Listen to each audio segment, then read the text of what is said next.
यदि आप ईश्वर पर विश्वास रखते हैं और आपके जीवन में कष्ट आ रहे हैं तो आप बहुत भाग्यशाली, आपका जीवन बदलने वाला है। आपको हमेशा ये लगता होगा कि मैं इतनी पूजा पाठ करता हूं, इतना विश्वास रखता हूं, लेकिन जीवन में कुछ हो नहीं रहा है, लगातार कष्ट आ रहे हैं। तो ये प्रसंग बड़े ध्यान से सुनिएगा और इसे समझिएगा, फिर देखिएगा जीवन बदल जाएगा आपका। हरे कृष्ण दोस्तों, मैं हूं अनुज शर्मा। एक बार एक साधु थे, अपने शिष्य के साथ चले जा रहे थे। रात्रि का समय था। दूर खेतों में प्रकाश दिखाई दिया। बड़ी प्यास लगी थी साधु महाराज को, तो अपने शिष्य से कहा कि वहां देखो, थोड़ा प्रकाश दिखाई दे रहा है, वहां जाकर के देखते हैं, शायद पानी मिल जाए, प्यास बुझ जाए। साधु महाराज अपने शिष्य के साथ प्रकाश की तरफ बढ़ने लगे। पास जाकर के देखा, एक झोपड़ी थी। दरवाजे पर दस्तक दी।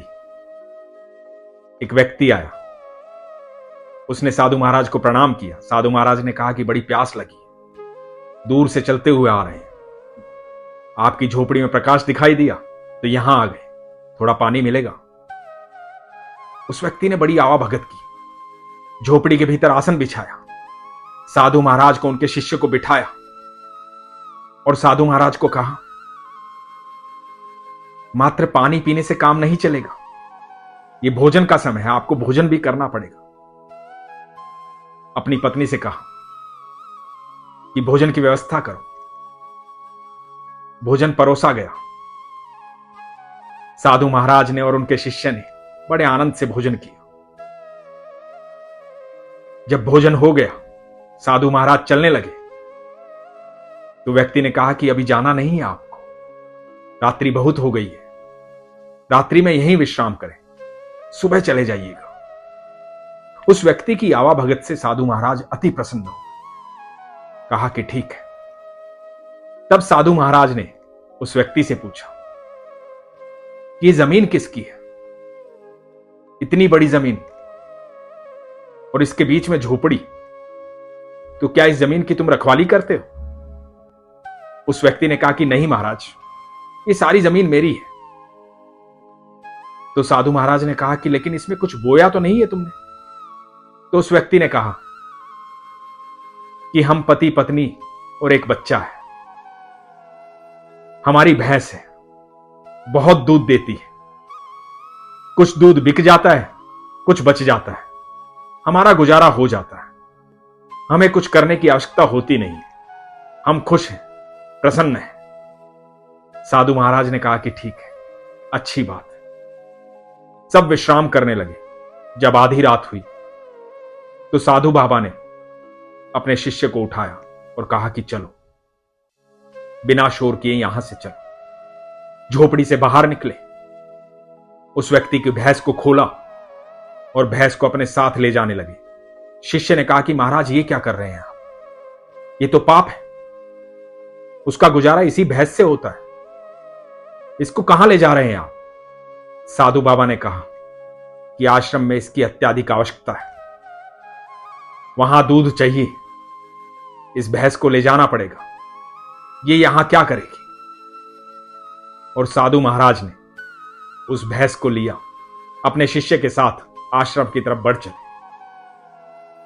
शिष्य को बड़ा दुख हो रहा था, वह अप्रसन्न था, उसे बिल्कुल भी अच्छा नहीं लग रहा था, लेकिन शिष्य था, ज्यादा बात नहीं कर सकता था, कुछ कह नहीं सकता था। समय बीतने लगा। समय जब बीत गया तो शिष्य को ज्ञान की प्राप्ति हुई। शिष्य भी अब बड़े साधु हो गए थे, लोगों को भजन सुनाते थे, कीर्तन करते थे, भगवान का नाम लेते थे। एक दिन मन में एक बात आई शिष्य की कि जीवन में एक ही पाप किया है, एक रात्रि अपने गुरु का साथ दिया है चोरी करने, उस पाप को धो डालता हूं, उस व्यक्ति से क्षमा मांगता हूं। यह सोच करके वो शिष्य उस व्यक्ति के उस खेत की तरफ चल पड़े। जब वहां पहुंचे तो देखा कि सारे खेत लहला रहे हैं, चारों तरफ हरियाली है, झोपड़ी की जगह एक बड़ा मकान बन गया। शिष्य को लगा कि शायद वो व्यक्ति यहां से चला गया, उसने अपनी जमीन बेच दी है, हो सकता है उसका विश्वास टूट गया। फिर भी जाकर के दरवाजे पर दस्तक दी, वही व्यक्ति सामने आया। कई साल बीत चुके थे। शिष्य ने कहा कि आपने पहचाना मुझे? व्यक्ति ने कहा कि हां, क्यों नहीं पहचानूंगा, आप तो उन बाबा के साथ आए थे, उस रात्रि में मेरे यहां रुके थे, उसी रात्रि से तो मेरा जीवन बदल गया। तो शिष्य ने कहा कि जीवन बदल गया, वो कैसे?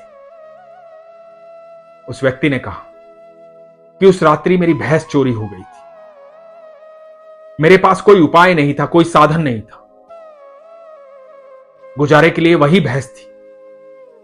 मैं मरता क्या ना करता, परिवार को पालना था, मेरी इतनी सारी जमीन थी, मैंने इस पर मेहनत शुरू की, इसे बोना शुरू किया, बहुत फसल हुई, मैंने फसल काटी, फसल बेची, अनाज बेचा, बहुत धन आया, आज मैं खुशहाल हूं, मेरे पास कई ट्रैक्टर है, कई भैंसें हैं, ये सारी जमीन जो लहरा रही है, दूर दूर तक जहां तक देख रहे हो, मेरी जमीन।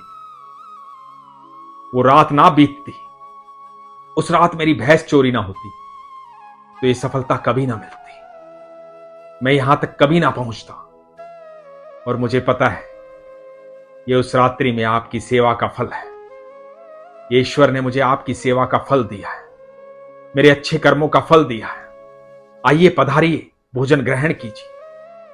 आज शिष्य को समझ में आई कि मेरे गुरु ने क्यों वो भैंस चुराई थी, क्योंकि मेरे गुरु इस व्यक्ति को आशीर्वाद देना चाहते थे, इसे सफल करना चाहते थे। दोस्तों, आप यकीन मानना, आपको भी अपनी सफलता के लिए वो भैंस चोरी करवानी होगी जो बरसों से बंधी हुई, क्योंकि हम किसी चीज के ऐसे आश्रित हो जाते हैं, किसी चीज से ऐसे बंध जाते हैं, हमें लगता है कि यही सफलता है, हम रुक जाते हैं, ठहर जाते हैं, हम आगे बढ़ना नहीं चाहते हैं क्योंकि हम सुस्त हो जाते हैं, हमारा कोई लक्ष्य नहीं होता है, हमें लगता है कि जीवन चल रहा है, बस चलने दो।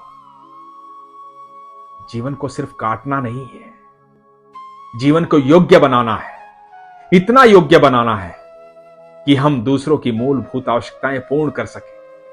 ये पूरी पृथ्वी ईश्वर का परिवार है, हम अपने परिवार में प्रसन्नता दे सकें, उसके लिए जरूरी है हम बहुत मेहनत करें, बहुत सफलता पाएं। जब हम सफल होंगे तो दूसरों को सफलता दे पाएंगे। और यकीन मानना, आपके जीवन का कोई भी कर्म बेकार नहीं जाता। जब भी आप अच्छे कर्म करते हैं, किसी न किसी तरीके से आपके जीवन में सफलता आ जाती है। निरंतर अपना कर्म करते रहिए। उस व्यक्ति ने हमेशा भले कर्म किए, ईश्वर पर विश्वास रखा। जब आपके पास जो है उसमें भी संतुष्टि दिखाते हुए आप ईश्वर का ध्यान करते हैं, आप सोचते हैं कि मेरे ईश्वर मेरे साथ है, हर पल साथ है, तो आप यकीन मानना, आपके जीवन में यदि कष्ट आए तो सोच लेना कि आपके भाग्य उदय का समय आ गया है। अब आपसे ईश्वर कुछ और करवाना चाहते हैं। अब सिर्फ आपका भला नहीं होना है, अब आप उन लोगों का भला करने वाले हैं जो आपके इर्द गिर्द हैं। आप उनकी मूलभूत आवश्यकता पूर्ण करने वाले हैं। अब आपको ईश्वर सक्षम करने वाले हैं उस कार्य के लिए जिस कार्य के लिए उन्होंने आपको भेजा है। तो यदि ईश्वर का ध्यान करते हुए आपके जीवन में कष्ट आ रहे हैं, तो जान लीजिए आपका भाग्य उदय होने वाला है। आप दूसरों के कष्ट दूर करने के लिए सक्षम होने वाले हैं। ईश्वर ने आपको चुन लिया है, आप उसके अत्यंत प्रिय हैं। इसलिए किसी भी स्थिति में अपने विश्वास को कमजोर मत कीजिए। यदि सफलता नहीं मिल रही है तो जानिए कहीं ऐसा तो नहीं है कि आपके आसपास कोई ऐसी चीज है जो आपकी सफलता को बाधित कर रही है।